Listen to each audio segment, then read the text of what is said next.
안녕하세요. 반갑습니다. 강사 예정입니다. 네. 공부하는 게 사실은 어려워요. 일보다 공부가 더 어렵습니다, 여러분. 일이야 내가 늘 하던 거고 익숙한 일이지만 지금 어쨌든 새로운 도전을 하시는 거잖아요. 그렇다면 무언가 새로운 걸 할 때는 조금 내가 익숙한 것보다 더 많은 에너지를 써야 하는 일이거든요. 그래서 여러분들 컨디션 관리하시는 게 가장 중요합니다. 그때부터는 나 혼자 공부하는 거에는 한계가 있어요. 그래서 스승으로부터 받는 거, 같이 공부하는 사람들로부터 또 주고받는 거, 이런 것들이 수반되어야지만 공부가 딱 제대로 된다라는 게 깨달아졌거든요. 그래서 여러분들한테도 제가 말씀드리고 싶은 건 이렇게 이제 앞에 서서 강의하는 그 강사의 도움으로 여러분들이 또 학습을 하시는 것도 있고 또 스스로 알아보면서 깨닫는 것도 있으신데 거기에 플러스 동료 간의 또 정보 교류 이런 것들이 좀 활발하게 이루어지면 완성이 되지 않을까 싶습니다. 그래서 여러분들끼리 지금 이게 같이 공부하시는 것도 정말 큰 소중한 인연이 될 수 있을 거예요. 그래서 나중에 여기 계시는 분들이 1년 후, 2년 후 어떤 모습일지 모르거든요. 이렇게 소중히 맺은 인연을 잘 또 이어나가시고 서로 전화번호도 교환하시면서 이렇게 이어나가시면 좋을 것 같습니다. 자, 오늘 강의는요, 말소기준 권리에 대해서 알아보도록 하겠습니다. 이 말소기준 권리는요, 경매의 가장 기초예요. 기본이에요. 이 말소기준 권리에 대해서 이해가 안 된다면 다음 진도 나가기 어렵습니다. 그렇기 때문에 이 가장 중요한 강의를 저한테 배정을 해주시지 않았나 생각이 듭니다. 여러분들 그래서 요거를 이번 강의를 완벽히 숙지하고 가셨으면 좋겠습니다. 근데 이 말소기준 권리라는 건요, 우리가 경매 이 사회에서는 흔히 쓰이는 용어이지만 정식 명칭은 아니에요. 법원에서 이야기를 하는 정식 명칭은 아닌데 정식 명칭은 최선순위 설정이라고 하거든요. 최선순위 설정. 근데 이제 우리가 너무 이게 대중화되어 있어요. 말소기준 권리. 그래서 이렇게 그냥 통용되고 있다라고 이해하시면서 학습해 보도록 하겠습니다. 자, 일단 말소기준 권리를 이해하려면 우리가 좀 법에 대해서 좀 알 필요가 있어요. 자, 우리 경매는요, 민사집행법을 기반으로 하고 있습니다. 그래서 이 민사집행법에서는요, 경매에서는 어떻게 처리가 되고 이렇게 한다, 이런 법에서 이제 안내를 하고 있는데 이 민사집행법 91조에서는요, 말소기준 권리와 관련된 그런 내용들을 담고 있습니다. 먼저 이 말소기준 권리를 알려면 소멸주의와 인수주의 이 두 가지를 알고 있어야 되는데요. 먼저 우리는 소멸주의에 대해서 살펴보도록 하겠습니다. 이 소멸주의는요, 민사집행법 제91조 2항에서 4항까지 담고 있는데요. 일단 그 부분에 대해서 알아보도록 하겠습니다. 소멸주의는 매수인이 매각대금을 완납하면 채권자가 배당해서 채권액을 모두 배당을 받든 전혀 배당을 받지 못하든 일부만 배당을 받든 상관없이 부동산상의 권리가 소멸되는 것이다 라고 이야기를 할 수 있겠습니다. 자, 풀어서 얘기해 볼게요. 이렇게 글로 써 있으면 뭔가 어렵죠. 자, 매수인이 우리가 만약에 이제 낙찰을 받았다고 생각을 해요. 제가 부동산 딱 입찰을 들어갔어요. 그래서 낙찰을 받았네. 그러면 내가 매수인이 되는 거예요. 그 부동산의 매수인. 자, 그럼 매수인 낙찰받고 나면은 어떻게 해야 돼요? 잔금을 내야 되는 거잖아요. 그쵸? 잔금을 내요. 매각대금을 완납했어요. 잔금 다 냈어요. 그러면 그 부동산에 여러 가지 얽혀있는 이해관계인들이 있을 거예요. 가압류권자도 있을 것이고, 막 근저당권자도 있을 것이고, 압류권자도 있을 것이고, 그 부동산에 대해서 막 돈 받을 거 있는 사람들 천지일 수도 있잖아요. 그쵸? 근데 그 사람들이 이제 내가 잔금 낸 거를 통해서 순위대로 이제 배당을 받을 거예요. 1순위가 가져가고 그 나머지 돈에서 이제 2순위가 가져가고, 근데 그러다 보면 3순위 사람이 돈을 아예 못 받을 수도 있고 일부만 받을 수도 있고 아니면 그쵸? 그렇게 모두 배당을 다 받을 수도 있고 그렇잖아요. 그쵸? 근데 만약에 못 받는 돈이 생겼어요. 3순위인 사람이 예를 들면 3순위가 농협은행인데 그 집을 담보로 빌려준 돈이 1억인데 배당으로는 한 3천만 원밖에 못 받아갔단 말이에요. 그러면은 원래 집주인한테 그 돈 달라고 할 권리가 있으나 낙찰을 이제 내가 받았잖아요. 낙찰자인 나한테 못 받은 돈을 달라고 할 권리가 있냐 이거예요. 그런 권리가 소멸이 된다는 거예요. 경매에서는 깨끗해지는 거예요. 그거를 돈을 다 받든 일부만 받든 못 받든 상관없이 소멸되는 거예요. 등기부가 깨끗해져요. 그게 바로 이제 소멸주의예요. 소멸된다, 없어진다. 이 경매의 이게 장점인 거죠. 근데 이제 일반 부동산 거래를 할 때는 어떻게 돼요? 그게 살아있죠. 이 사람이 만약에 여러 가지 근저당이 있었어요. 그 집을 내가 매수를 한단 말이에요. 그러면은 인수가 되는 거예요. 근데 부동산 계약을 할 때 우리가 매매계약서에 뭘 써요? 특약사항에 단 잔금일에 모두 뭐 근저당을 근저당을 말소시킨다, 변제한다, 뭐 이런 것들을 꼭 쓰죠. 네, 계약서에다가. 그 사람이 그걸 변제를 하지 않으면 인수되는 거예요. 근데 경매에서는 그 사람이 그걸 다 변제를 못 하더라도 소멸된다. 이건 거죠. 그 차이가 있습니다. 자, 그러면 이 법 따분한 법이지만 우리가 법에서 어떤 것들을 이야기하고 있는지 보겠습니다. 자, 민사집행법 제91조 2항에서는요. 매각 부동산 위에 모든 저당권은 매각으로 소멸된다. 네, 경매 진행이 되고 그러고 난 다음에는 저당권은 매각으로 소멸된다라는 거죠. 저당권뿐만 아니라 압류, 가압류, 네, 이런 모든 것들이 소멸이 됩니다. 자, 91조 3항에서는요. 지상권, 지역권, 전세권 및 등기된 임차권은 저당권, 압류채권, 가압류채권에 대항할 수 없는 경우에는 매각으로 소멸된다라는 거예요. 대항할 수 없는 경우, 대항력이라는 게 없으면 소멸된다라는 거예요.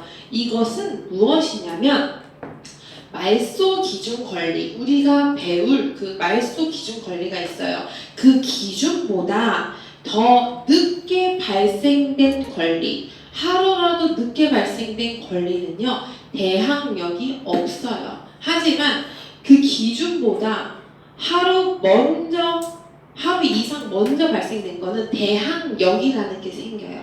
대항할 수 있는 힘이 있다라는 거예요. 그 힘이 있는 것들은 소멸되지 않는다. 하지만 늦게 발생돼서 이 힘이 없는 것들은 대항할 수 없으면 소멸된다라는 것을 이야기하고 있습니다. 자, 91조 4항 제3항의 경우 외에 지상권, 지역권, 전세권 및 등기된 임차권은 매수인이 인수한다. 다만 그중 전세권의 경우에는 전세권자가 배당 요구를 하면 매각으로 소멸된다. 자, 요 두 번째 문장이 중요합니다.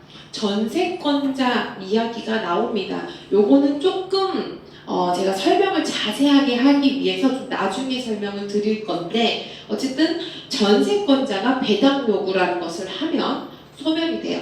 그래서 소멸이 되는 내용들을 이렇게 91조에서 안내를 하고 있습니다. 자세한 내용은 차차 이제 설명을 해드리도록 하겠습니다.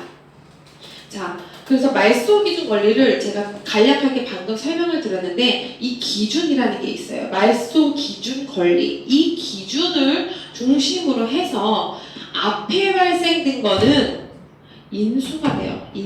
인수가 된다는 건 뭐냐면 내 낙찰자가 이거를 낙찰자가 낙찰을 받았어요. 부동산을 낙찰을 받았을 때 그 권리가 살아있다라는 거예요. 내가 인수가 된다라는 거예요. 근데 만약에 이제 그 말소 기준 권리보다 나중에 발생된 권리는 소멸이 되기 때문에 나한테 부동산이 이제 인수가 됐을 때는 이게 다 없어진다라는 뜻이에요. 그래서 이 기준을 찾는 게 중요합니다.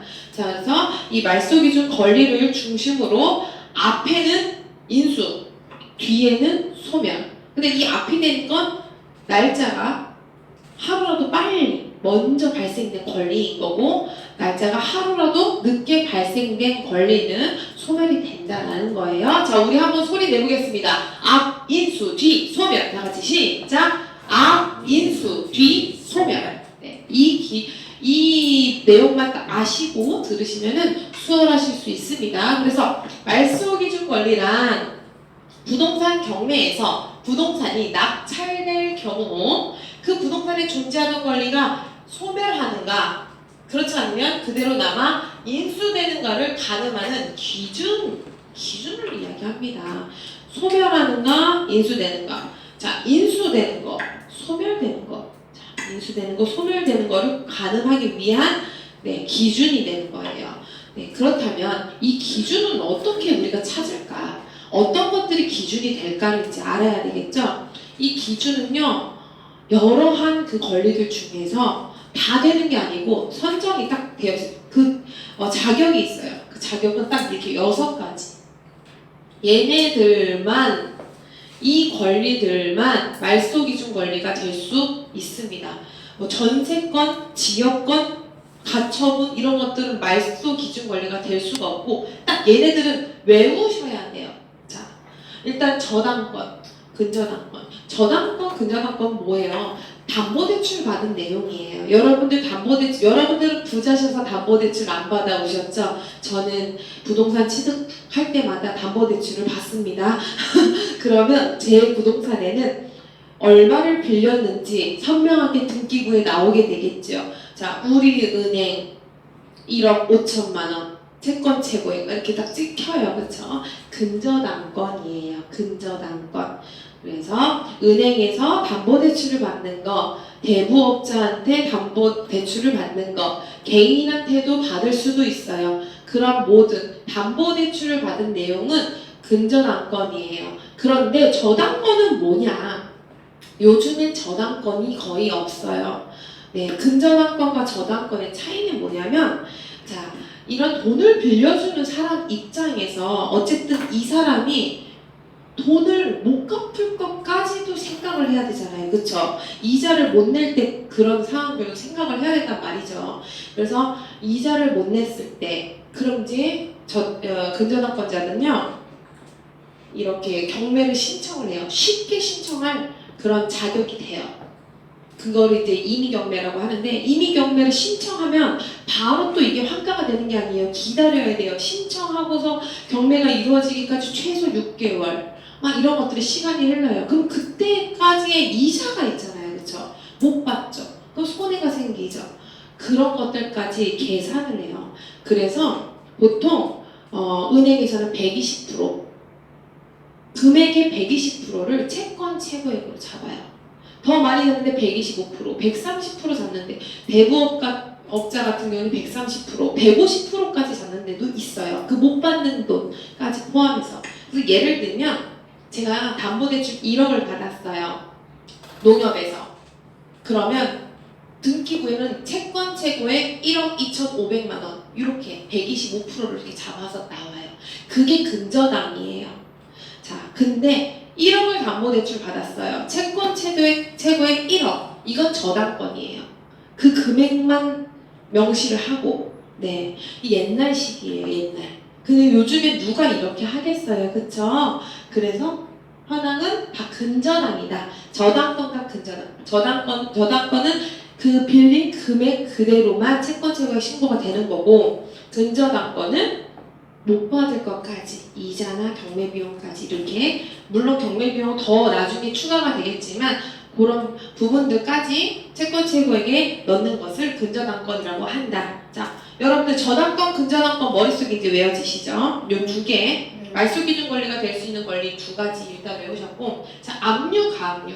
압류, 가압류. 여러분들 뭐 압류 걸어버리겠다 그 집에 막 이런 이야기 많이 하시잖아요. 그쵸? 내가 홍길동한테 못 받은 돈이 있어요. 근데 그 개인 간의 그 금전 거래 뭐 아니면은 뭐 회사 간에서 내가 납품을 했는데 돈을 못 받았어. 막 이럴 때 나 저 사람 집 압류 걸어버릴 거야. 저 회사에 뭐 기계에다 압류 걸어버릴 거야. 뭐 이런 얘기를 하는데 그거는 잘못된 말이에요.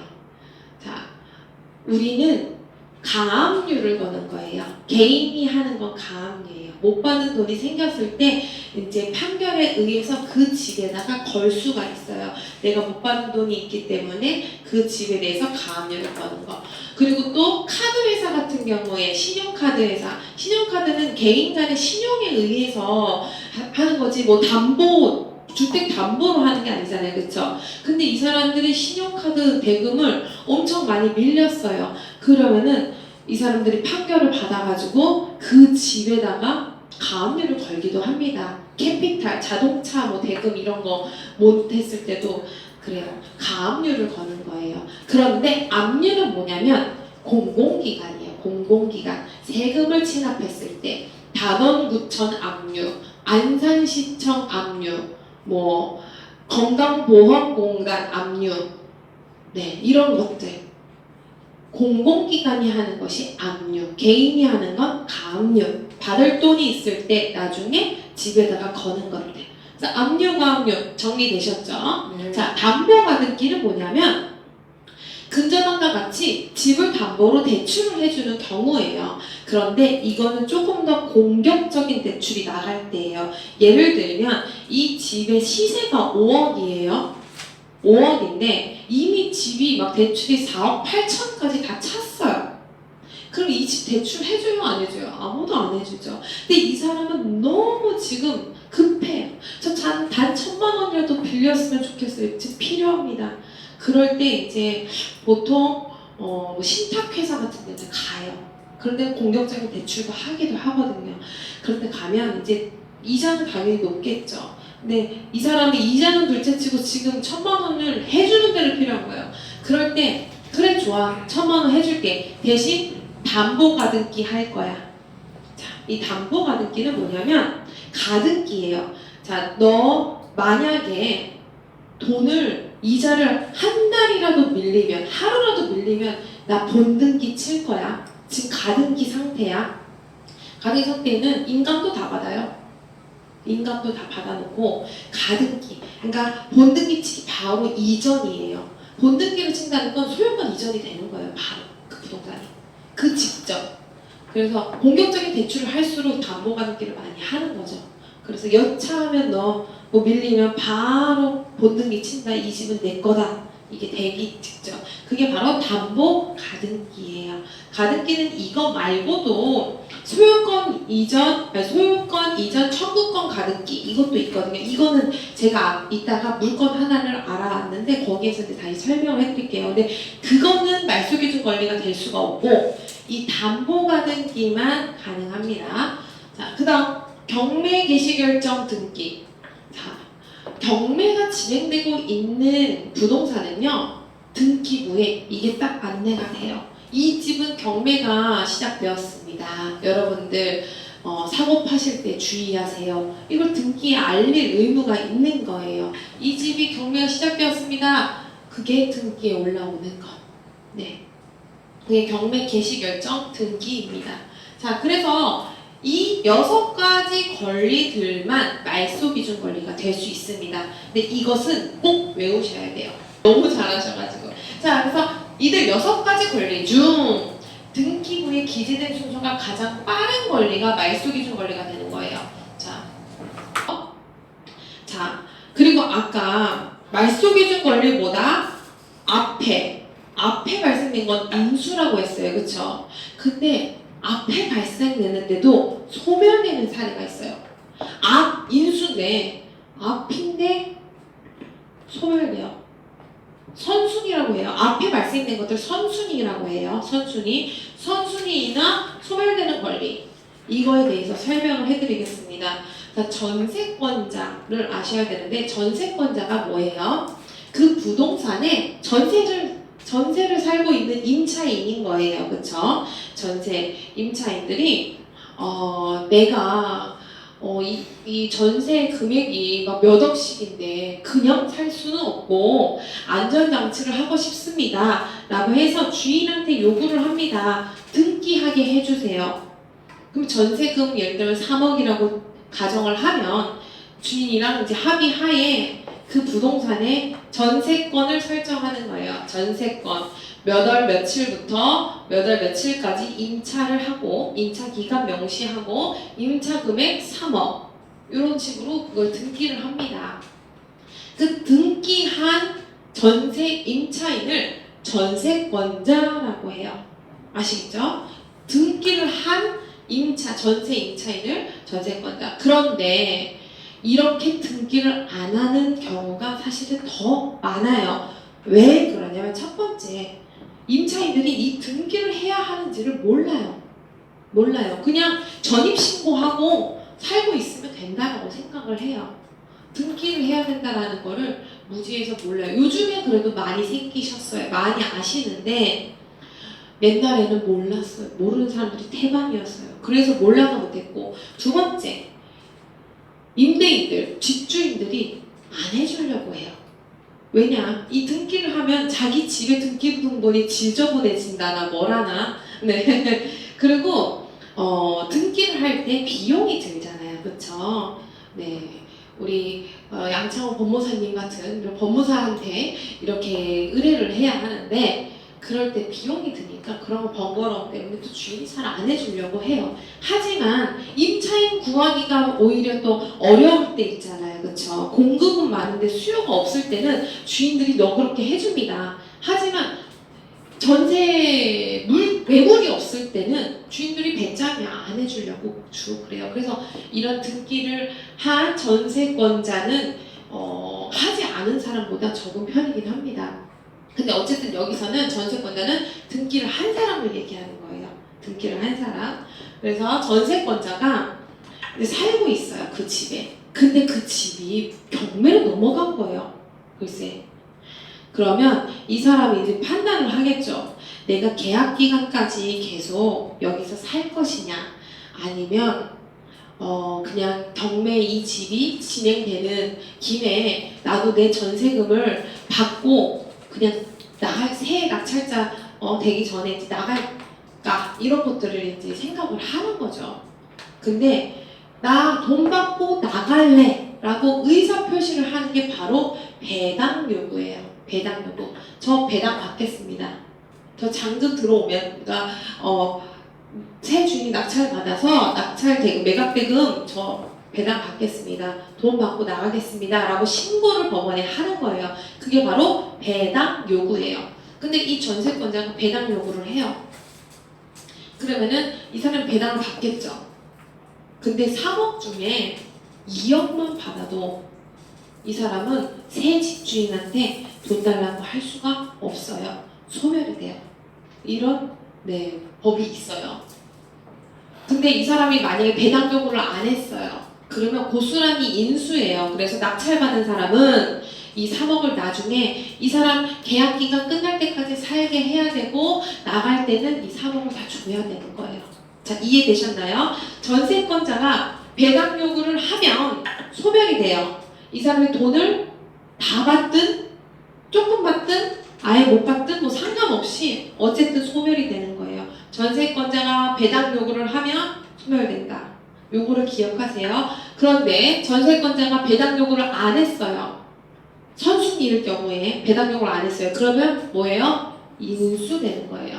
인수된다는 건 내가 낙찰받았을 때 이 사람 계약기간, 전 주인과 계약된 그 계약기간 끝날 때까지 나가라는 소리도 못하고, 그리고 그때까지 다 살고 난 다음에 계약기간 끝나면 그 전세금도 내가 줘야 된다는 거예요. 그 인수되는 거예요.